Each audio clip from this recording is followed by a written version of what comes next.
এই চরিত্র হেফাজত করার সবচেয়ে সেরা পদ্ধতি কি? বিবাহ শাদী না? চরিত্র হেফাজত করার সবচেয়ে সেরা পদ্ধতি কি?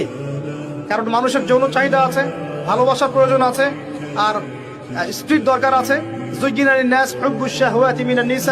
মানুষের মধ্যে সবচেয়ে বেশি আকর্ষণ দেওয়া হয়েছে কার প্রতি? নারীর প্রতি। অতএব একজন পুত পবিত্র নেককার মেয়ে আমি চাই, তাই কিনা? আমরা সবাই চাই।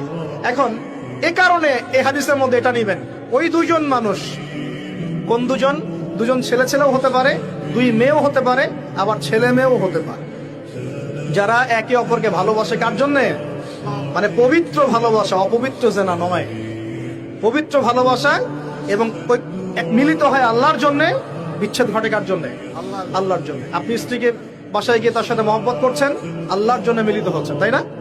আবার যখন আপনি দিনের জন্য বা দিনের কোনো কাজে বা ভালো কোনো কাজে রিজিকের সন্ধানে বের হয়ে যাচ্ছেন, আল্লাহর জন্য ছেড়ে চলে আসছেন, তাই না?